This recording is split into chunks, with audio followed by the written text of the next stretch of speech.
శ్రీ గురుభ్యో నమః. హరిః ఓం. వసుదేవసుతం దేవం కంసచానూరమర్దనం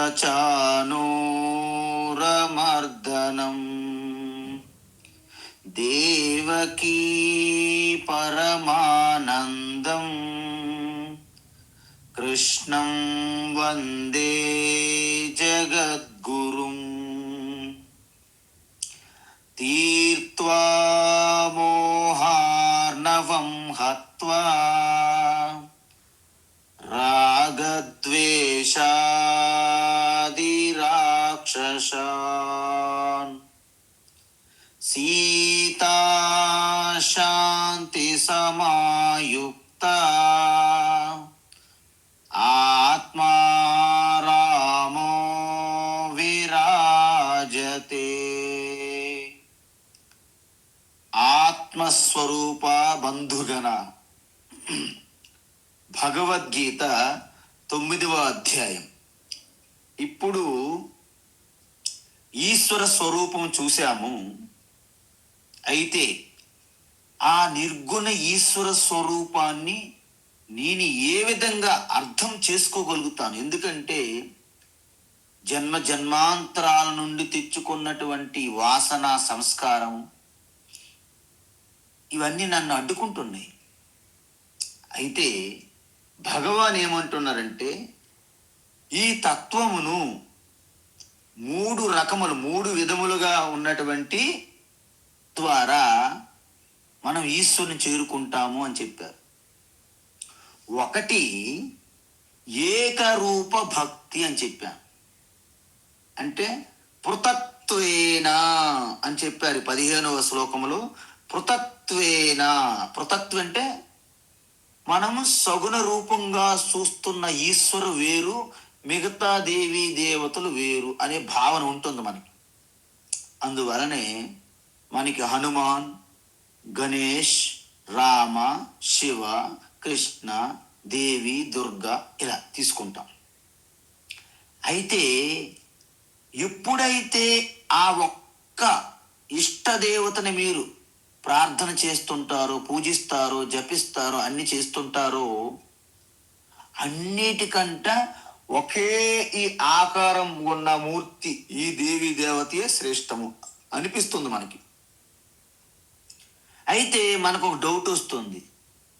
నేను పూజిస్తున్న ఇష్టదేవత ఒక ఆకారానికి పరిమితమై ఒకే దేశమును, ఒకే కాలమునకు పరిమితమైతే కష్టము కదా అని నిష్ట పెరిగే కొలది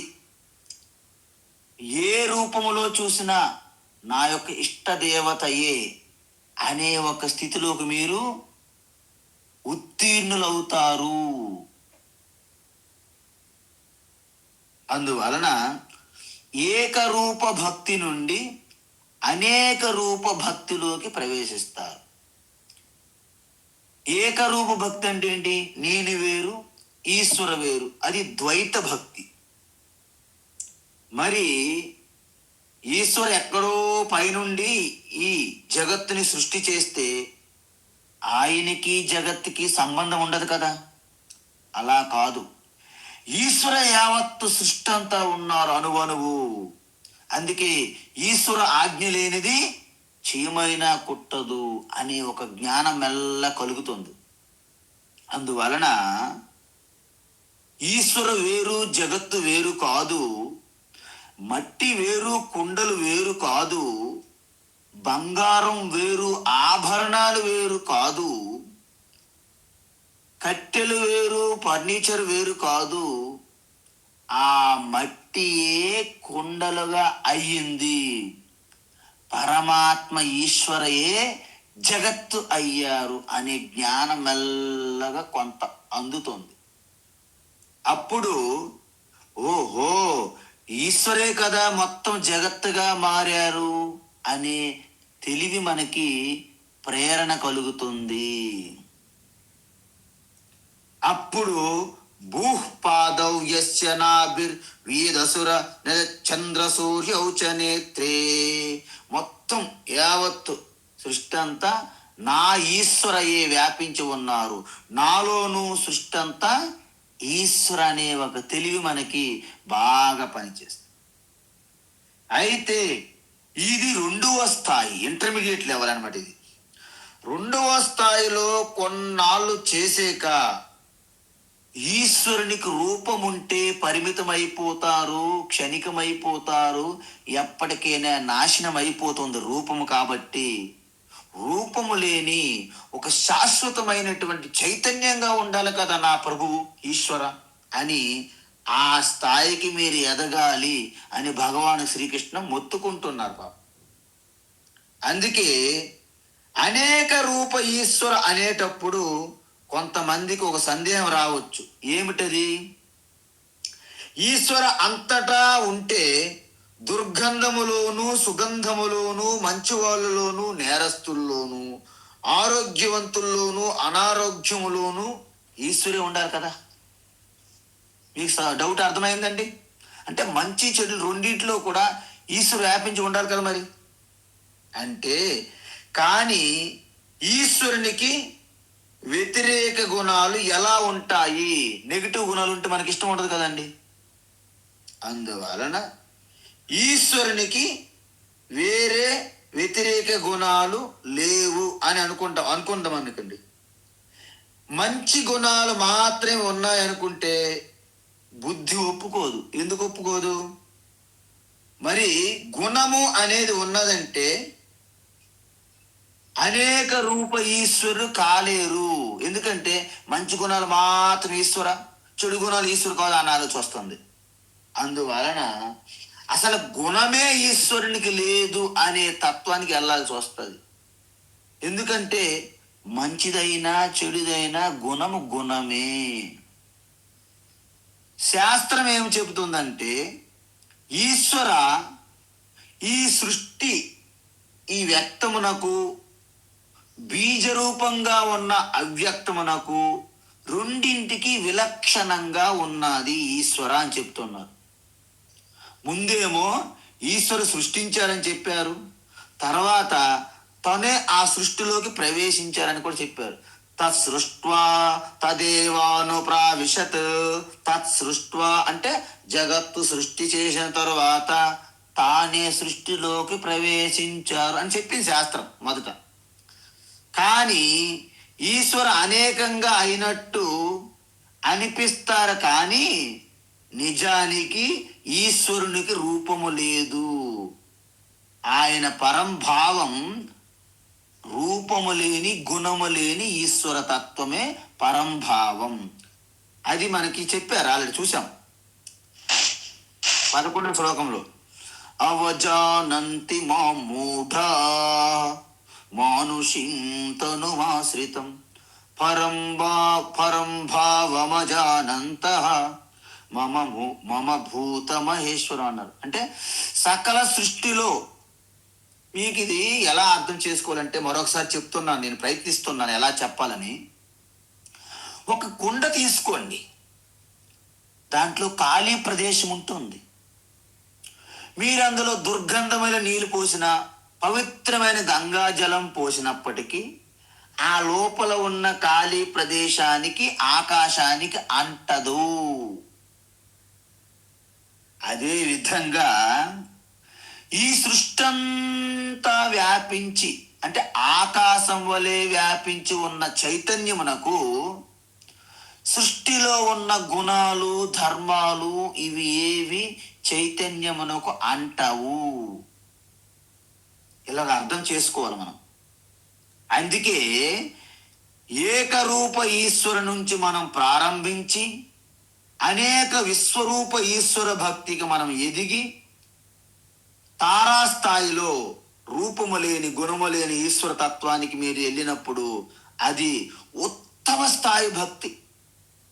ఆ ఉత్తమ స్థాయి భక్తిలో మీరు పునీతులైపోతారు, పావనులైపోయి ఇక ఆత్మజ్ఞానులు భక్తులు వేరుగా కాకుండా ఒక్కరైపోతారన్నమాట. యమునా నది భక్తికి పరాకాష్ఠ రూపంగా మేము దర్శిస్తే, మనము గంగా నదిని జ్ఞానస్వరూపంగా దర్శించినప్పుడు రెండు వేరువేరుగా ఉంటాయి. యమునా నది బ్లూ వాటర్స్ నీలంగా ఉంటుంది, గంగా నది తెల్లగా అనిపిస్తుంది అని అంటాం మనం. కానీ సముద్రంలోకి వెళ్ళాక నా గంగా నా యమున ఏకమేవ అద్వితీయం, నీరో నీరు. ఆ విధంగానే పరమ ఉత్కృష్టమైనటువంటి పరంభావం, నిర్గుణ నిరాకార అరూపతత్వము, భక్తి జ్ఞానము రెండు ఒకటైపోతున్నాయి ఆ స్థితిలో. అందుకే దీన్ని మరి ఎలా ఏకత్వాన్ని అంటే అరూప ఈశ్వరుని నన్ను కొంతమంది తెలుసుకుంటారని చెప్పారు భగవాన్. ఎలా? సదేవ సౌమ్య ఇదమగ్ర ఆసీత్ ఏకమేవ అద్వితీయం బ్రహ్మ అని ఉపనిషత్తులు ఘోషిస్తున్నది ఈ మాట. అంటే సత్తు కేవలము ఉనికి రూపంగా నేను ఉన్నాను అనే ఉనికి రూపంగా సృష్టికి పూర్వము అదే ఉంది, సృష్టి కూడా అదే సృష్టిగా మారింది, ప్రళయంలో కూడా మళ్ళీ అది మాత్రమే మిగిలిపోతుంది. అది ఏకమేవ అద్వితీయం అంటే బంగారం ఏకమేవ అద్వితీయం అనేక ఆభరణములుగా కనిపిస్తున్నది.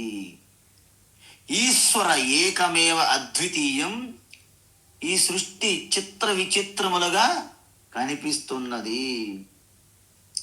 మాయా కల్పిత దేశ కాల కలనా వైచిత్ర్య చిత్రీకృతం. మాయ ఈ దేశము కాలము, టైమ్ అండ్ స్పేస్ అనే వాటిని వాడుకొని చిత్ర విచిత్రములుగా ప్రపంచంగా ప్రొజెక్ట్ చేస్తుంది. ఎవరు? మాయ.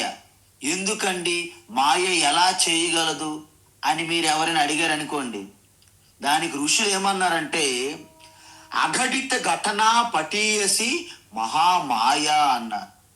చూడండి నాయన, మీరు ఏదైతే మీరు అసాధ్యం అనుకుంటున్నారో అది మీ ముందు సాధ్యమే అని చూపెడుతుంది కాబట్టి దానిని మాయా అన్నారు ఋషులు. అంతే.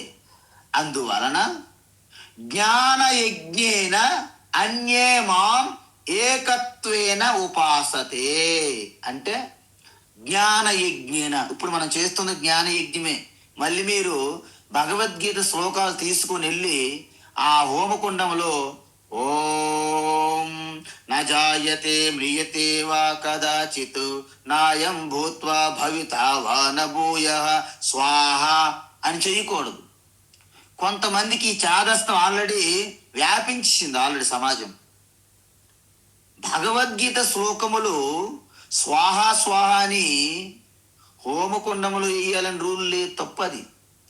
ఇది ఆత్మజ్ఞాన యజ్ఞం, మీ ఆత్మస్వరూప తత్వాన్ని తెలియజేస్తుంది. స్వయం జ్యోతిగా మీలో ఒక అద్భుతమైనటువంటి అనంత శక్తి ప్రకటమయ్యేలా, ఆత్మశక్తి ప్రకటమయ్యేలా చేసే యజ్ఞమే జ్ఞాన యజ్ఞం.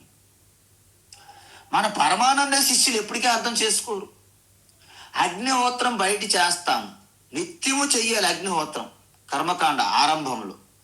కానీ భోజనం చేసేటప్పుడు కూడా పంచ ప్రాణాలు ఉన్నాయి, వాటికి మనము ప్రాణాయ స్వాహ, అపానాయ స్వాహ, వ్యానాయ స్వాహ, ఉదానాయ స్వాహ, సమానాయ స్వాహ అని చేస్తే పంచప్రాణ అగ్నిహోత్రము అంటారు దీన్ని. ఎందుకు? జఠరాగ్ని వైశ్వానర అగ్ని రూపంగా మీ ఉదరములో మీ నాభిస్థానములు ఉంది కాబట్టి దీన్ని చేస్తూ నిరంతరం ఈశ్వరుని స్మరించి తత్వం తెలుసుకునేవారు జ్ఞాన యజ్ఞము పంచ ప్రాణాగ్నిహోత్రం చేస్తున్నట్లు లెక్క. మీకు ఇంక బయటివి మీకు సెకండరీ అయిపోతాయి అవి కూడా. అందువలన జ్ఞాన యజ్ఞేన అంటే ఈ జ్ఞాన యజ్ఞం ద్వారా, మరి జ్ఞాన యజ్ఞములు రావడం ద్వారా వేదాంత విచారణ చేయడం ద్వారా అని అంటారు. మరి ఎలాంటి విచారణ చేయాలి అంటే ఉపనిషత్తుల్లో చెప్పింది అసలైనటువంటి ఉత్కృష్టమైనటువంటి అరూప ఈశ్వరుణ్ణి జ్ఞాన యజ్ఞం ఎలా చెయ్యాలి అంటే ఇప్పుడు చెప్పింది అనమాట ఉపనిషత్తు. ఏమని? అశబ్దమస్పర్శమరూపమవ్యయం తథారసం నిత్యమగంధవచ్చయత్ అనాద్యనంతం మహత పరం ధ్రువం నిచాయ తన్మృత్యుముఖాత్ ప్రముచ్యతే. అసలు యమధర్మరాజు మీకు సర్టిఫికెట్ ఇచ్చాడు, సర్టిఫికెట్ పత్రం, ప్రశంస పత్రం. ఏంటి చెప్పనండి? ఆయన అంటున్నాడు, ఎందుకంటే మృత్యుదేవత ఆయనే కదా ఆఖరికి తీసుకెళ్లేది. ఆయన తెలుసు నిజ నిజాలు, ఎవరో చెప్పిన మనం నమ్మొద్దు. యమధర్మరాజు చెప్తున్నాడు ఇప్పుడు. ఏమిటి? అశబ్దం అంటే శబ్ద గుణము లేదు ఆత్మ పరమాత్మ ఈశ్వరకి, కాబట్టి చెవుల ద్వారా మీరు వినలేరు. అస్పర్శం, దానికి ఎటువంటి ఒక ఉనికి లేదు, ఎటువంటి ఒక స్థూలమైన పదార్థంగా లేదు, ఈశ్వర శరీరంగా లేదు, అందువలన మీరు స్పర్శతో తెలుసుకోలేరు. అరూపం, దానికి ఒక రూపం ఆకారం లేదు, కాబట్టి కనులతో నేత్రములతో చూడలేరు. అది ఎటువంటి రసం లేదు నాలుకకి తెలియడానికి, ఎటువంటి వాసన లేదు ముక్కు ద్వారా తెలియడానికి. మరేంటి? అనాది అంతము లేదు. అనాది అంటే ఆది లేదు అంతము లేదు. మరేంటి? అదొక మహాన్ స్వరూపతత్వం. అది పరం రూపం, పరంభావం, ధ్రువం, అదొక శాశ్వతమైనది. దాన్ని తెలుసుకుంటే మృత్యుముఖాత్ ప్రముచ్యతే, మీరు మృత్యు యొక్క కోరల నుండి బయటపడతారని సాక్షాత్ యమధర్మరాజు సర్టిఫికేట్ ఇచ్చారు. చూసారా ఎంత స్పష్టం? అందువలన కొంతమందికి ఇది తెలుసుకోవడం చాలా కష్టం. అందువలన అరూప ఈశ్వరుని అర్థం చేసుకునే స్థాయికి వారు రాలేరు. మరి వాళ్ళకేం చెప్తారు? ఓం అంటే బహుదా విశ్వతో ముఖం ఉపాసతే. బహుదా విశ్వతో ముఖం అంటే విశ్వరూప అనేక రూప ఈశ్వర స్థితికి, అది మీ ఇంటర్మీడియట్ లెవెల్. ఓం సహస్ర శీర్ష పురుష సహస్రాక్ష సహస్రపాత్. చూసారా, మనం పురుష సూక్తములు చెప్తాము. మొత్తము విశ్వమంతా నేత్రములతో వ్యాపించి ఉన్నది, విశ్వమంతా చేతులు కాళ్ళు అంటే అర్థం ఏంటండి? సృష్టిలో ఉన్న అన్ని ప్రాణుల యొక్క చేతులు ఈశ్వరునివే, అన్ని శిరస్సులు ఈశ్వరునియే, అన్ని నేత్రములు ఈశ్వరునియే. అందుకే అప్పుడే అనేక రూపం ఉన్న ఈశ్వరూప ఈశ్వర అంటారు. అయితే దీన్ని చేయడం కూడా కొంతమందికి కష్టమేనండి, అంత సులభం కాదు. అనేక రూప ఈశ్వరుని దర్శించడం కూడా అంత యోగ్యత ఇంక ఉండదు కొంతమంది. వాళ్ళ సంగతి ఏంటి? పృథక్త్వేన ఉపాసతే అంటే కేవలం ఒక్క రూపానికి పరిమితం చేసి ఇష్టదేవతగా చెయ్యండి అన్నారు. అందుకే ఋషులు ఎవరిని విడిచిపెట్టలేదండి. అయ్యో స్వామి, మా రూపం లేకుండా మాకు అసలు అనుభవంకే రాదు స్వామి, మా వల్ల కాదండి అంటారు. ఓకేనమ్మా, మీరు గాలి లేకపోతే ఉండగలరా?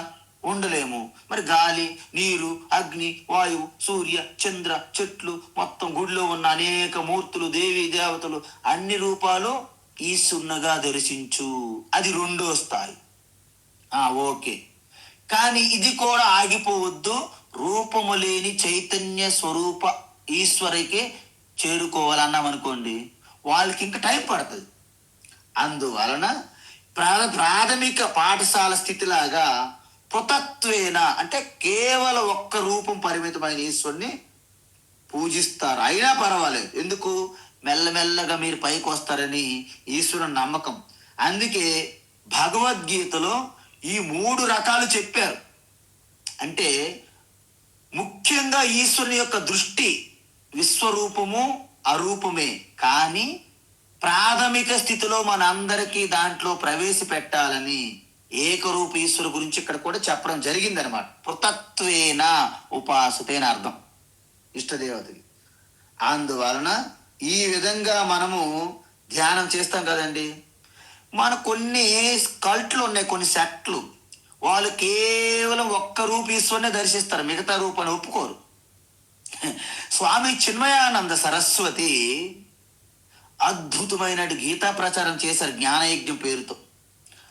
ఆయన భగవద్గీత జ్ఞానయజ్ఞాలు చేసి చేసి ఆ యొక్క గురుదక్షిణ రూపంగా అనేక విరాళాలు గురుదక్షిణలు తెచ్చేవారు.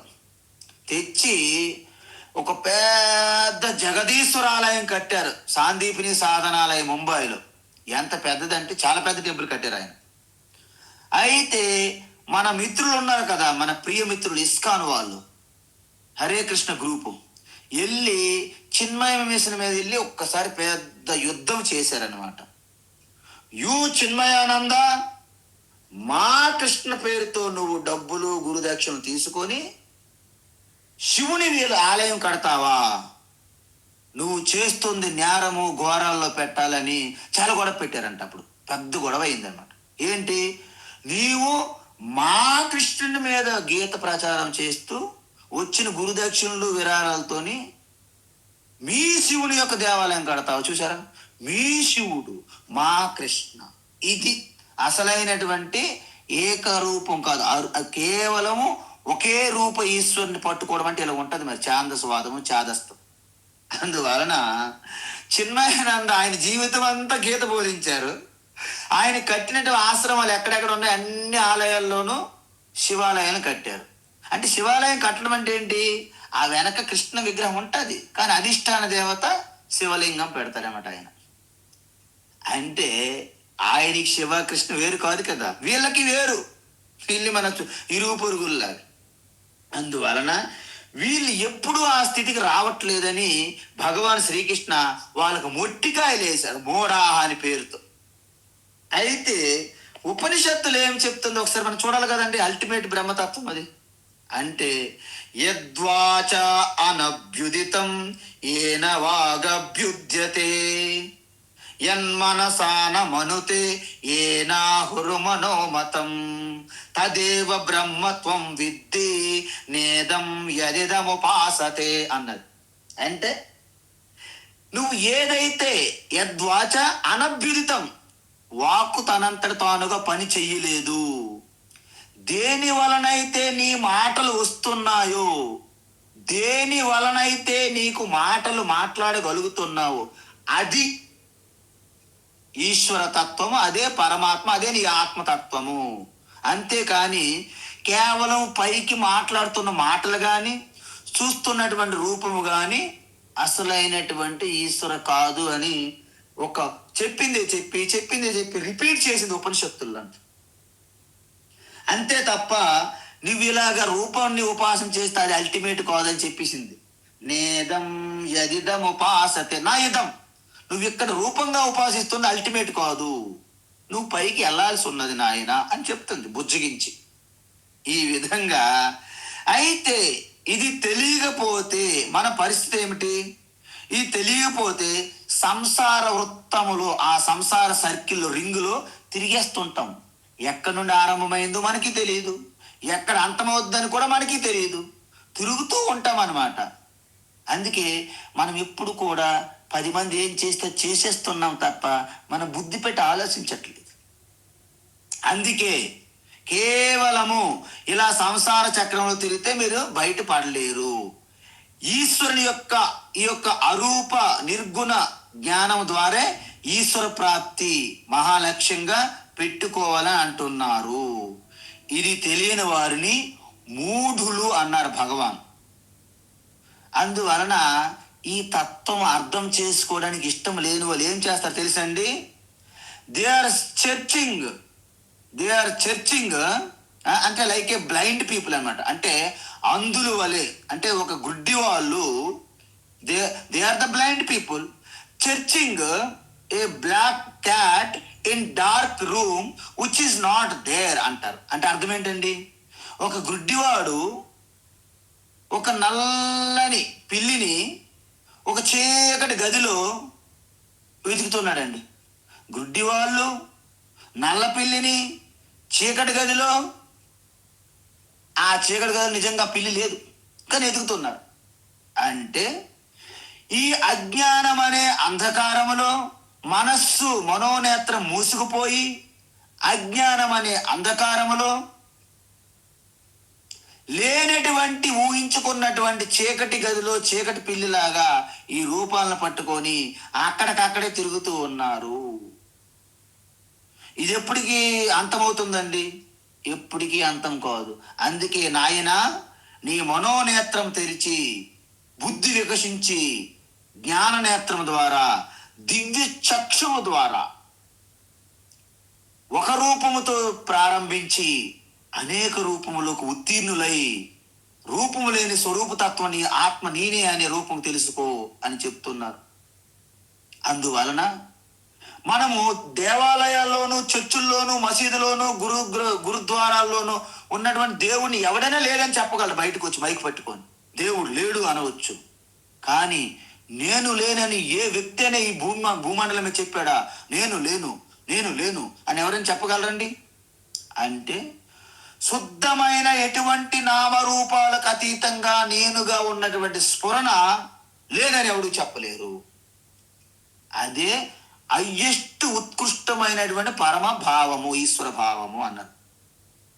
అందుకే ఇది అందరికీ మనకి ప్యారడైజ్ గ్రౌండ్లోనో, పెరేడ్ గ్రౌండ్లోనో, ఎక్కడో ఎల్బీ స్టేడియంలో పిలిచి అందరికి చెప్పడానికి కాదు, ఇది మైకులు పెట్టి. అందుకే మనుష్యానాం సహస్రేషు కచ్చిద్యతతి సిద్ధయే అని చెప్పారు. బహూనాం జన్మనామంతే జ్ఞానవాన్ మాం ప్రపద్యతే, జంతూనాం నరజన్మ దుర్లభం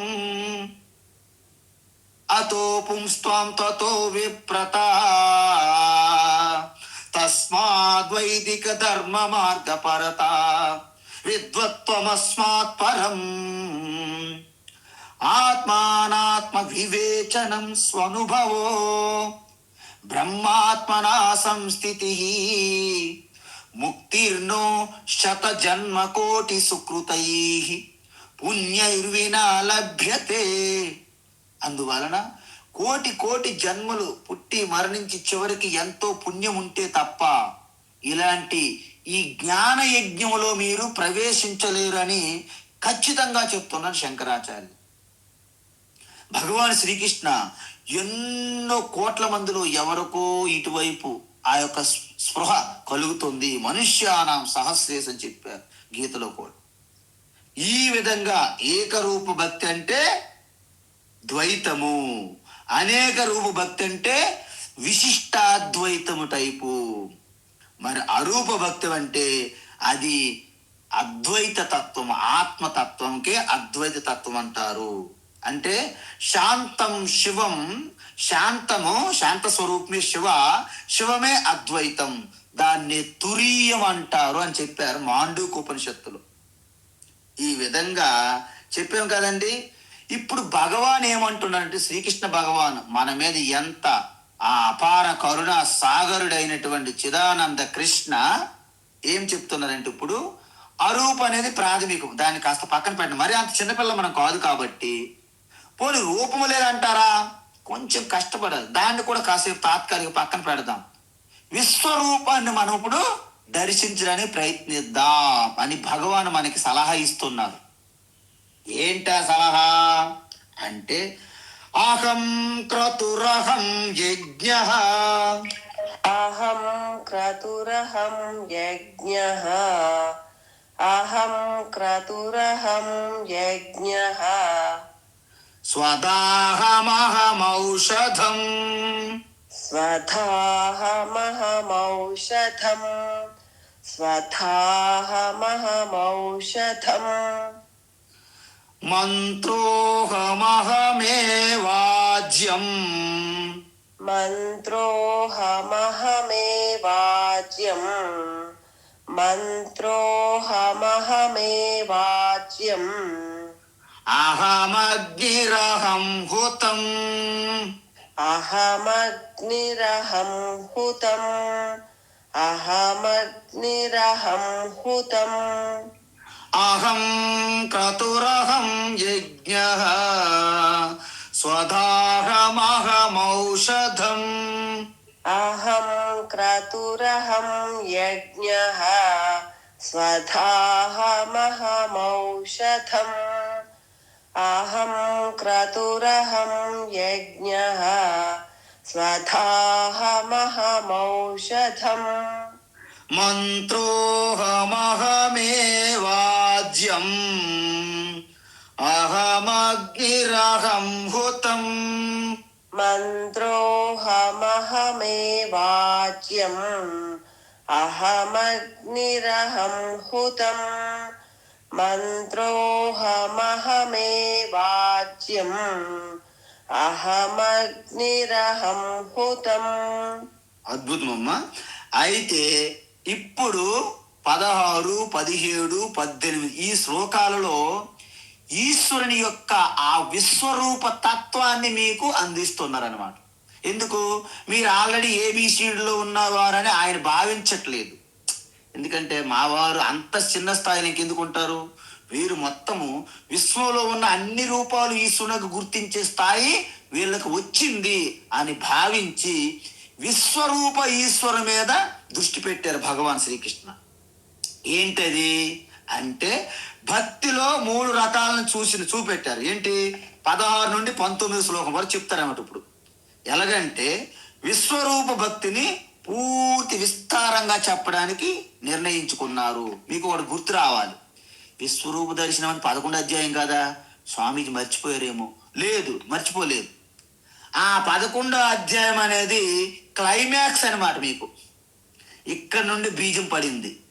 9 అధ్యాయంలోనే భగవాన్ శ్రీకృష్ణ ప్రారంభించారు విశ్వరూప సందర్శన యోగానికి. అంటే ఇది ట్రైలర్గా ఇక్కడ ప్రారంభించి 11 అధ్యాయంలోకి కృష్ణ పరమాత్మ క్లైమాక్స్ స్థితిలో మీకు తీసుకుపోతారన్నమాట ఆయన. అందువలన ఇది జస్ట్ ట్రైలర్ మాత్రమే. దేనికి? విశ్వరూప ఈశ్వర భక్తికి. అందువలన 3 రకాల భక్తి మార్గాలు చెప్తున్నారు. మరి 3 రకాల భక్తి మార్గాలు పాటించే భక్తులను కూడా 3 రకాల భక్తులు ఉంటారు కదండి, ఉంటారు. ఏకరూప భక్తిని అంటే కేవలం ఒకే రూపాన్ని పట్టుకొని ఏలాడే వారిని మంద అధికారి లేదా మంద భక్తులు మంద భక్తులు అంటారు. మంద అధికారి అంటే కొంచెము ట్యూబ్ లైట్ టైప్ అండి. ట్యూబ్ లైట్ అంటారా? అర్థమైందండి. అంటే పార్లమెంట్లో 5 నిమిషాలు మాట్లాడితే లేస్తాడు ఒక అతను, ఏమన్నారు అని అడుగుతుంటాడు అనమాట. ఆయన ట్యూబ్ లైట్ టైప్ ఆఫ్ ప్రతిపక్ష నాయకులు లాంటి వాళ్ళు ఉంటారు కొంతమంది. అందువలన కేవలం ఒక్క రూపాన్ని పట్టి ఆలాడే వారిని మంద అధికారి అంటారు. మరి అనేక రూప విశ్వరూపాన్ని దర్శించడానికి సిద్ధపడే వారిని మధ్యమ అధికారులు లేదా మధ్యమ భక్తులు అంటారు, మధ్యస్థ భక్తులు. మరి పరమాత్మను తన ఆత్మస్వరూపంగా, తన ఆత్మ అంటే సకల ప్రాణులు ఉన్న ఆత్మ అండోయ్. మళ్ళీ నా ఆత్మ వేరు, మిగతా వాళ్ళ ఆత్మ వేరు అనుకోకండి. ఓహో, పని మనిషి ఆత్మ వేరు, పని మనిషి ఆత్మ అండి. నా ఆత్మ యజమాని ఆత్మ అలాగుండదు. ఒక్కసారి మీ ఆత్మస్వరూపంగా ఈశ్వరుని మీరు పెట్టారంటే పని అయిపోయింది. సృష్టి అంతా ఆత్మ వ్యాపించి ఉన్నది కాబట్టి, సృష్టి అంతా ఈశ్వరు వ్యాపించి ఉన్నారు కాబట్టి అది అసలైన తత్వము. అందువలన ఉత్తమ అధికారులు అంటారు వాళ్ళని. మీరందరూ ఉత్తమ అధికారులు. లేకపోతే భగవద్గీత ఇన్ని రోజులు, ఇన్ని నెలలు 9 అధ్యాయాలకి మీరు సర్వైవ్ కాలేరు, ఎక్కడో జారిపోతారనమాట. సో మీరందరూ సర్వైవ్ అయ్యారు, అవుతూ ఉన్నారంటే మీరందరూ ఉత్తమ అధికారులు అనడానికి ఇది ఒక్క చిన్న మచ్చుకు చాలు.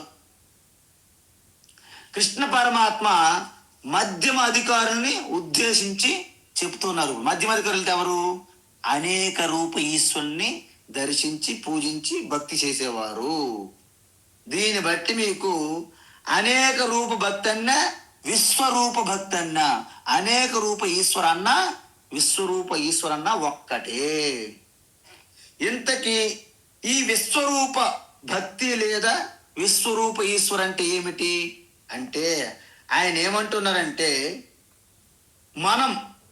మనం దేన్నేనే మనము ఓకే విశ్వరూపంలో ఆ దొంగడు ఉన్నాడు కదండి, ఆ చైన్ స్నాచరు, ఆ యొక్క పిక్ పాకెట్ ఉన్నాడు కండి, ఆయనలో కూడా దేవుడు అన్నాం అనుకోండి, మనకు దేవుడి మీద చాలా ద్వేష బుద్ధి కలగొచ్చు. ఏంటండి దేవుడు అంటాడు, ఇలాంటి దుర్మార్గుడు చండారులో దేవుడు ఉండడం ఏంటండి అని అంటారు మన వాళ్ళు. అందుకే ముందు మనకి ఏం చెప్తారంటే దేవుని దొంగల్లోనూ ఇలాంటి అంతకుల్లోనూ దేవుడు ఉన్నాడు ముందు మనకు చెప్పరు. ఎలా చెప్తారంటే, ఫస్ట్ తల్లిలో దేవుని చూడు, మాతృదేవో భవ. తల్లిలో దేవుని చూడడం అంత సులభం ఇంకేముంటదండి. ఆ తల్లి సర్వాన్ని త్యాగం చేసి దేనికైనా సరే పణంగా పెడతారు, కానీ మన సుఖం కోసమే తప్పిస్తారు. కాబట్టి తల్లి మన మలమూత్రాలు ఎత్తి ఆ గర్భంలో నుండి మళ్ళీ ఈ రోజుల్లో కొంతమంది తల్లిని చూస్తే నాకు ఆశ్చర్యం వేస్తుంది. 50 సంవత్సరాల మీసాల గడ్డలు వచ్చేసి ఇంకా అమ్మ అన్నం పెట్టు, అమ్మ ముద్దు నోట్లో పెట్టు, ఇలా పెట్టే వాళ్ళు కూడా ఉన్నారు. నాకు ఆశ్చర్యం. మరి ఆ తల్లి మరి ఎలాంటి తల్లి? ఆ తల్లి నిజంగా మామూలు తల్లి కాదు, జగజ్జనని. కాబట్టి తల్లిలో దేవుని ఈశ్వరుని చూడడం తేలిక. అందువలనే మనకి మాతృదేవో, తల్లిలో ముందు ఈశ్వరుని దర్శించు అని చెప్పారు. ఆ తర్వాత తండ్రిలో ఈశ్వరుని స్మరించు అని చెప్పారు. ఆ తర్వాత తండ్రి అయిన తర్వాత ఎవరండి? గురువు. ఆచార్య దేవో భవ, గురువులో ఈశ్వరుని చూడమన్నారు. ఆ తర్వాత గుళ్ళు గోపురాలు పెద్దలు ఉంటారు కదండి, చూస్తారు. తర్వాత ఆవులో చూడండి. ఎందుకు? ఆ రోజుల్లోకి ఈ రోజులు ఎప్పుడైనా ఆవు లేని జీవితం వ్యర్థం. అందుకే ఈరోజు మనము గోశాలలు ఇంత ప్రాముఖ్యత సంతరించుకున్నాయంటే ఆవు యొక్క గొప్పతనం చూసుకోండి. ఈ రోజుల్లో మిలియన్లు బిలియన్లు ట్రిలియన్లు కోట్లు అంటున్నారు కదండి. ఇప్పుడు వాల్యూ వచ్చే వీటికి. ఒకప్పుడు ఎన్ని ఆవులుంటే అంత ధనవంతులు, ఎన్ని ఆవులుంటే అంత ధనవంతులుగా వాళ్ళు లెక్కించేవాళ్ళు. కాబట్టి ఆవు అనేది మన జీవిత ఆధారం, జీవన ఆధారంగా ఉండేది ఆవు. అందువలన ఆవులో ఈశ్వరుని పూజించేవారు. సో ఈ విధంగా ఆవుల తర్వాత ఆ రోజుల్లో యజ్ఞ యాగాలు నిరంతరం జరిగే విరివిగా. కాబట్టి యజ్ఞాలలో కూడా ఈశ్వరుని దర్శించాలి. ఇలాగ ప్రతి ఒక్క దాంట్లో ఈశ్వరుని దర్శించమని చెప్పారు. అంటే ఏంటి? అహం క్రతుహు. చూసారా, మొట్టమొదటి అహం క్రతుహు. ఇక్కడ క్రతువు అంటే మీకు ఒకటి తెలియాలండి, నేను వివరిస్తున్నాను అందుకే. ఎందుకంటే క్రతువు అంటే ఏం తెలియదు, యజ్ఞం అంటే ఏం తెలియదు, యాగం అంటే ఏం తెలియదు, పూజ అంటే ఏం తెలియదు, వ్రతం అంటే ఏం, అన్ని మిక్స్ అయిపోయి ఉన్నాయి సమాజంలో. కానీ క్రతువు అంటే శ్రౌత కర్మ. శ్రౌతం అంటే శృతి ద్వారా చెప్పేదాన్ని శ్రౌతం. శృతి అంటే వేదము అని అర్థం. అంటే వేదములలో చెప్పినటువంటి ఆ యొక్క ఏదైతే మనం చేస్తున్నామో యజ్ఞము, దానిని క్రతువు అంటారు. ఎందుకు? మనకి అల్టిమేట్ ఆధారమైనటువంటి ప్రాథమిక శాస్త్రము గ్రంథం ఏంటండి? వేదము. కాబట్టి కృష్ణ పరమాత్మ ఏమంటున్నారంటే, పరమాత్మనైన నేను క్రతువు ద్వారా ఈశ్వరుని పూజించడమే కాదు, నేనే క్రతువు అంటున్నారు ఇక్కడ. ఎందుకు? మనమేమనుకుంటాము, యజ్ఞము యాగము పూజ ద్వారా ఈశ్వరుని పూజిస్తున్నాం మనం. యాక్చువల్గా ఆయన ఒక అడుగు ముందుకేసి ఆయన ఏమంటున్నాడు? నన్ను క్రతువు ద్వారా పూజించడమే కాదు, నేనే క్రతువును అంటున్నాడు ఆయన. మరి ఇంకా చూడండి, మరి గొప్పగా. అంటే యావత్ క్రతువు అంతా ఈశ్వర స్వరూపం అర్థం. అదే విధంగా అహం యజ్ఞ. ఇక్కడ యజ్ఞం అంటే మీకు ఒక విషయం తెలియాలి. యజ్ అంటే అది కూడా పూజ కింద వస్తుంది. కానీ వేదముల యొక్క తత్వాన్ని మనకి సవివరంగా చెప్పేవి పురాణాలు, ఇతిహాసాలు ఉన్నాయి, గ్రంథాలు. దీనిని స్మృతి అంటారు. స్మృతి గ్రంథాలు అంటారు. వేదములని శృతి గ్రంథాలు అంటారు. అందుకే వేదములు అంటే శృతి, పురాణాలు ఇతిహాసాలంటే స్మృతులు, పురాణాలు. ఇవన్నీ కూడా పూర్తిగా ఔపాసన పట్టిన వ్యక్తి ఎవరంటే శంకరాచార్య అంటారు మన వాళ్ళు, మా పరంపరలు, గురు పరంపర. శృతి స్మృతి పురాణానాం ఆలయం కరుణాలయం నమామి భగవత్పాదం శంకరం లోక శంకరం అంటాం మేము ప్రార్థన శ్లోకంలో. ఆ విధంగా ఈ యజ్ఞం అంటే పురాణాల ద్వారా మనకి ఏ విధంగా అయితే ఈశ్వరుణ్ణి పూజించి చేస్తామో వాటిని యజ్ఞయాగాలు అంటారు. అందువలన యజ్ఞయాగాలు వేదముల నుంచి వచ్చినప్పటికీ వాటిని కొంత డైల్యూట్ ఫామ్గా మనము పురాణాల ఆధారంగా ఇప్పుడు ఎక్కువ చేస్తున్నాం. మనం కావాలంటే మీరు చూసుకోండి. అవి ఆరంభములో వేదముల్లో చెప్పినటువంటి క్రతువులు యజ్ఞయాగాలు ఉన్నప్పటికీ ఇప్పుడు పౌరాణిక పద్ధతిలో మనం మార్చుకుంటూ వచ్చాము. వాటిని యజ్ఞం అంటున్నారు. అవన్నీ కూడా యజ్ఞము ద్వారా నన్ను పూజించడమే కాదు, నేనే యజ్ఞము అని చెప్తున్నారు భగవాన్. అందువలన అక్కడ క్రతువు నేనే, యజ్ఞము నేనే. స్వదా అహం అంటే దేవీ దేవతలకు మనం ఏం చేస్తాము? స్వాహ అని ఇస్తుంటాం మనం. అంటే ఇంద్రాయ స్వాహ, ఇంద్రాయ ఇదం నమః, అగ్నయే స్వాహ, అగ్నయే ఇదం నమః అని మనం చేస్తుంటాం. అక్కడ స్వాహ ఇస్తుంటాం. మరి ఇక్కడ స్వధ అహం అన్నారేంటి? స్వధ అంటే ఏంటి స్వామీజీ? అంటే సుధ కాదు. స్వధ అంటే ఏంటంటే మనము పితృదేవతలకు మనము శ్రాద్ధ కర్మలు చేస్తాం. ఆ శ్రాద్ధ కర్మల్లో పితృదేవతలకు ఇచ్చే ఆహుతులు ఉంటాయి కదండి, వాటికి స్వధ అంటారు. అక్కడ స్వధ అంటే మనం అప్పుడప్పుడు తర్పణాలు వదిలిపెడుతుంటాం పితృదేవతలకి. అప్పుడు కూడా మనము స్వధ అని పేరుతోనే మనం ఆహుతులు ఇవ్వాల్సి ఉంటుంది. తర్వాత భగవాన్ ఏమంటున్నారంటే అహం ఔషధం. చూడండి, ఔషధం అంటే చాలా గొప్ప పదం అండి ఇది. ఓషధులు అంటే చెట్లు వనస్పతులు ఓషధులు అంటారు. అంటే మనకు ఆకలి అనేది ఒక రోగంతో పోల్చారు శాస్త్రములో. సో దానికి మెడిసిన్ ఔషధం మందు వేయాలి కాబట్టి దాన్ని మందు వేసుకోవాలి కాబట్టి ఔషధం అన్నారు. కానీ ఔషధం ఎందుకు అన్నారు అంటే మొత్తం ఈ మందులన్నీ కూడా చెట్లు ఆ ఆ యొక్క తీగల నుండి వస్తున్నాయి కాబట్టి వాటికి ఓషధులు అంటారు. ఓషధుల నుండి వచ్చే వాటిని ఔషధము అంటారు అనమాట. అందుకే ఔషధాలని పేర్లు వచ్చాయి. ఈ విధంగా మనము ఒకప్పుడు మనం ఏంటండి, ఇప్పుడు కేవలం రోగం వస్తే మెడిసిన్లు వేసుకునేవాళ్ళు. అర్థమైందండి? అంటే ఓల్డెన్ డేస్ ప్రాచీన కాలంలో ఈ యొక్క మందుల్ని ఆహారాన్ని కూడా మందులుగా తినేవాళ్ళు, మందు అని కూడా తినేవాళ్ళు. ఇప్పుడు మందుల్ని ఆహారంగా తింటున్నాం. చూస్తున్నారు కదా, రోజుకి 20 మాత్రలు, టాబ్లెట్స్ 30, 50 టాబ్లెట్లు కూడా వేస్తున్నారు ఒక్కొక్కరు. కాబట్టి ఒకప్పుడు మనం ఆహారాన్ని మెడిసిన్గా తింటే ఇప్పుడు మందుల్నే మెడిసిన్గా తింటున్నాము. రివర్స్ అయిపోయింది అనమాట, రివర్స్ ప్లేట్. అందువలన ఈ యొక్క ఔషధాలని మనము అన్నం తినేటప్పుడు ఇష్టాచారంగా చెయ్యకూడదు, యథేష్టాచారంగా ఉండకూడదు. అందుకే అన్నం పరబ్రహ్మ స్వరూపం చెప్పడానికి ఇది కారణం. అన్నం బ్రహ్మరసో విష్ణు భోక్తా దేవో మహేశ్వర ఏవం జ్ఞాత్వా యో భుంక్తే అన్నదోషో న లిప్యతే. ఎందుకంటే రైతు అన్నం పండించినప్పటి నుండి ఎన్ని ప్రాణులకు హింస జరుగుతుందో మనకు తెలియదండి. అందువలన అనేకమైనటువంటి పాపాలు మనకు తెలిసి తెలియక దానికి ఏర్పడుతున్నాయి. కాబట్టి తినేటప్పుడు పవిత్రంగా పూజ చేసి తినాలి అని రూల్ పెట్టారు మన వాళ్ళు. అందుకే అన్నం న నింద్యాత్, అన్నం న నింద్యాత్ తద్వ్రతం నా పరిచక్షీత. అన్నం వృధా చెయ్యకూడదు, అన్నము వృధా చెయ్యకూడదు. తన సొంతంగా అన్నం తిన్న తర్వాత కాకుండా ముందుగానే అతిథులకు పెట్టాలి అని రూల్ పెట్టారు మనకి. అందుకే మీరు తిన్నగా మిగిలిపోయింది పెట్టకూడదు బయట ఎవరికి. అది ఉచ్చిష్టం అంటారు. అది కూడా ఒక తప్పే, అపరాధమే. అందువలన అన్నములో ఏముంటాయండి? అన్నము పరబ్రహ్మ స్వరూపం అన్నారు.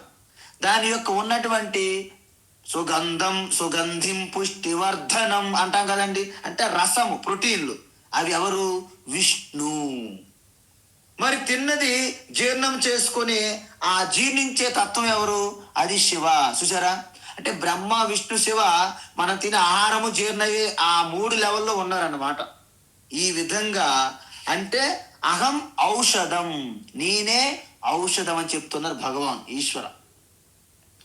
అహం మంత్ర, నేనే మంత్రము. అంటే ఆహారాన్ని శ్రౌత స్మార్త కర్మల ద్వారా అర్పించిన, పితృదేవతలకు అన్నాన్ని పితృకర్మల ద్వారా అర్పించిన, మీకు మీరే తింటున్నా కానీ ప్రతి దాంట్లో కూడా మంత్రం అనేది జోడించాలి మనము. అందుకే మనం రోజు భోంచేసేటప్పుడు అహం వైశ్వానరో భూత్వా ప్రాణినాం దేహమాశ్రిత ప్రాణాపాన సమాయుక్త పచామ్యన్నం చతుర్విధం అన్నపూర్ణే సదా పూర్ణే శంకర ప్రాణవల్లభే జ్ఞాన వైరాగ్య సిద్ధ్యర్థం భిక్షాదేహి చ పార్వతి. ఓ అన్నపూర్ణ మాత, నువ్వు సదా సంపూర్ణ పరిపూర్ణంగా ఉండాలి తల్లి. నీ వల్లనే కదా సృష్టికి నువ్వు ఆది మాతవి, జగన్మాతవి. మన ఆది పిత ఆది మాత, జగత్పిత జగన్మాత, పార్వతి పరమేశ్వరవు అని చెప్పారు కదండి. అందువలన మనం ప్రతిరోజు కూడా బయట అగ్నిహోత్రం చేస్తాము, మనం తినేటప్పుడు ప్రాణాగ్నిహోత్రం మనం చేస్తుంటాము. ఆ స్మృతి కలగాలి మీలో, ఆ సెన్సిటివిటీ ఉండాలి. అప్పుడు మీరు ప్రతి భావంలోను మాటలోను మీరు చేసే యాక్షన్లోను దైవత్వం అలాగా నిండిపోతుంది అనమాట. Divine, that is called divinity. అందువలన ఒకరు అన్నారు, ఒకరు వచ్చి అన్నారు ఒక మహాత్మకి, యు ఆర్ ఎ గాడ్, నువ్వే దేవుడువా అని అడిగాడు. ఆయన సమాధానం ఎలా చెప్పారు తెలుసా అండి? My God, there is no God. Are you God అన్నాడు అమెరికాలో ఒక అతనికి, మహాత్మకి. ఆయన అన్నాడు, my God, there is no God అని. దెన్ వాట్ అన్నాడు. But there is no God, but everywhere there is only godliness అన్నాడు అనమాట. అంటే దేవుడు అనే ఒక జెంటిల్మెన్ లేడు, దైవత్వం మాత్రం మొత్తం వ్యాపించి ఉంది సృష్టి అంతా అని చెప్పాడు మహాత్మ. అంటే మనకేంటి అలవాటు, దేవుడు దేవుడు అంటే ఆడు ఖచ్చితంగా మగవాడు అయి ఉంటాడు, ఖచ్చితంగా ఆడు భారతీయుడు అయి ఉండాలి, భారతీయుడు అయి ఉంటాడు, ఖచ్చితంగా ఆడు ఉత్తరప్రదేశ్ అయ్యాడు అనుకోండి, ఆడు ఖచ్చితంగా ఉత్తరప్రదేశ్లోనే పుట్టుంటాడు ఆ దేవుడు అనుకుంటాడు. అందువలన ఈ జెంటిల్మెన్కి మనం పరిమితం చేయకూడదు దేవుడు అనేవాడు. అందుకే అసలు డూ అంటే నాకు చాలా ఇబ్బందిగా ఉంది. నేను ప్రారంభం నుంచి చెప్తున్నాను, ఈశ్వరుడు అనడానికి ఇబ్బంది పడుతున్నాను నేను. అందుకే ఈశ్వర అంటున్నాను. ఈశ్వరుడు అని అనట్లేదు నేను, మీరు గమనించాలి నన్ను మీరు. ఎందుకంటే ఈశ్వరుడు అన్నారనుకోండి, అమ్మలాకలు అందరికీ డౌట్ అయిపోయింది, ఇదంతా ఈశ్వరుడు, ఇదంతా మగవాళ్ళ ఆధిపత్యం అండి, ఈశ్వరుడు అనేవాడు మగవాళ్ళండి, అందుకు మనకు లాభం లేదు, మనం 8 చేతులు పట్టుకొని రావాల్సిందే వీళ్ళని అంతు చూడడానికి. అందుకు దుర్గాదేవిని ఆశ్రయిస్తారు వాళ్ళు, కాళీ దుర్గాదేవి. అప్పుడు ఏం చేస్తారు, మన కాళ్ళ కింద ఈశ్వరుని పెట్టి తొక్కుతుంటారు అన్నమాట కాళికాదేవి వచ్చి. ఇవన్నీ మనకి అభూత కల్పనలు, పురాణాలు చెప్పారు. ఓకే, దానికి కూడా తత్వం ఉంది, అది కూడా మనం చెప్పగలము, తర్వాత చెప్తా. అయితే ఇక్కడ డూ అనేవాడు కాదు. అందుకే ఈశ్వర అనేది శక్తి, అది ఆడ కాదు, మగ కాదు, మధ్యస్థము కాదు. అందువలన ఆ ఈశ్వరునికి మనం ప్రతిసారి అనుసంధానం చేయాలంటే మంత్రం ఉండాలి, పిలుపు. అందుకే మనము యజ్ఞయాగాలు చేసినప్పుడు ఈశ్వరులకు కూడా మంత్రమే, పితృదేవతలకు కూడా మంత్రమే, మనం తిన్నప్పుడు కూడా మంత్రమే అని పెట్టారు. అందుకే మంత్రం నేను అన్నారు ఈశ్వరం. అహం ఏవ ఆజ్యం, యజ్ఞాలలో వేసే నెయ్యి ఉంటది కదండి, నేనే అంటున్నారు భగవాన్. అంటే దాన్నే ఘృతం అంటారు. ఘృతం వై విష్ణు అంటారు, అంటే ఆ ఘృతమే విష్ణు అని అర్థం. అహం అగ్ని, అగ్ని అంటే మామూలు అండి, ఆయన మహానీయుడు, ఆయన దేవతల్లో పోస్ట్ మ్యాన్ లాంటివాడండోయ్. ఏ దేవతకి ఏది మీరు మంత్రంతో మీరు ఉచ్చరించేశారో ఆ దేవతకి ఇవ్వాల్సిన బాధ్యత, దేవతకి ఇవ్వాల్సిన బాధ్యత అగ్నిదేవుడిదే. మన పోస్ట్ మ్యాన్ మర్చిపోతుంటాడు, మనుషుల్లో జెంటిల్మెన్ పోస్ట్ మ్యాన్ అంటారే తప్ప ఈయన ఇవ్వే 1 నెల రోజులు దాచుకుంటాడు. ఒక్కోసారి ఏమండి మాకు వచ్చిందట, ఏమండి వెతకాలి అంటుంటాడు మన పోస్ట్ మ్యాన్లు. అందుకే ఈ రోజుల్లో పోస్ట్ మ్యాన్ మానేశారు, అందరూ ఈమెయిల్, వాట్సాప్ మెసేజ్లే, చాటింగ్, డేటింగ్, ఇంకెక్కడ పోస్ట్ మ్యాన్ ఉత్తరాలు, అది మానేశారు పాపం. అందువలన ఇక్కడ అగ్ని కూడా నేనే అంటున్నాడు భగవాన్. అందుకే మీరు ఓం అగ్నయే స్వాహ అగ్నయే ఇదం నమమ అన్నే అగ్ని నాకు ఇచ్చారా నేను తీసుకుందా అంటాడు అగ్ని. లేకుండా ఇంద్రాయ స్వాహ ఇంద్రాయ ఇదం నమమ అన్నం అనుకోండి, ఓహో ఇది ఇంద్రుడికి ఇచ్చాడు అని అగ్నిదేవుడు జాగ్రత్తగా ఆహుతులు తీసుకెళ్లి ఇంద్రునికి చేరవేస్తాడు. వరుణాయ స్వాహ, పరమేష్టినే స్వాహ, ప్రజాపతయే స్వాహ. మీరు ఏ దేవతకని ఉచ్చరించి వేస్తే అగ్నిదేవుడు అందరికీ అందిస్తున్నాడు అన్నమాట. అగ్నిం దూతం వృణీమహే ఓతారం విశ్వవేదసం అశ్చ యజ్ఞస్య సుక్రతుం అగ్నయే నమో నమః అని అంటారన్నమాట. అందువలన అగ్ని అనేవాడు అసలు ఏ దేవతకు మీరు పూజ చేయాలని అగ్ని ద్వారా చేయాల్సిందే. ఎందుకంటే ఆయన పోస్ట్ మ్యాన్ లాంటి వాడు. హుతం వహతి ఇతి ఉత వహ. ఆయన వహ అంటే తీసుకెళ్లేవాడు అని అర్థం. అంటే మనం ఆహుతుల్ని మన హుతములని అన్నిటిని తీసుకెళ్లేవాడు ఎవరు? అగ్ని. అందుకే ఆయనకి అహం హుతం అంటే ఆ అగ్ని కుండం అంటే హోమగుండం ఏదైతే మనం చేస్తున్నామో హోమ ప్రక్రియ హోమక్రియ అదంతా నేనే అంటున్నారు ఈశ్వర. సో ఈ విధంగా విశ్వరూపానికి బీజము ఇక్కడే పడినది. కాబట్టి భగవాన్ ఏమంటున్నారంటే ఇంకా ఆపట్లేదు. పితామహస్య జగతః అమ్మా పితాహమస్య జగతః పితాహమస్య జగతః మాతా ధాతా పితామహః మాతా ధాతా పితామహః మాతా ధాతా పితామహః వేద్యం పవిత్రమోంకారః వేద్యం పవిత్రమోంకారః వేద్యం పవిత్రమోంకారః రుక్షామయజురేవ చ రుక్సామయజురేవ చ రుక్సామయజురేవ చ పితాహమస్య జగతః మాతా ధాతా పితామహః పితాహమస్య జగతః మాతా ధాతా పితామహః పితాహమస్య జగతః మాతా ధాతా పితామహః వేద్యం పవిత్రమోంకారః రుక్సామయజురేవ చ వేద్యం పవిత్రమోంకారః రుక్సామయజురేవ చ వేద్యం పవిత్రమోంకారః రుక్సామయజురేవ చ. ఉత్తమం, అద్భుతం. ఈ యొక్క శ్లోకాన్ని వ్యాఖ్య రేపు మళ్ళీ పునః ప్రారంభిద్దాం. హరి ఓం తత్సత్. సర్వం శ్రీకృష్ణార్పణమస్తు.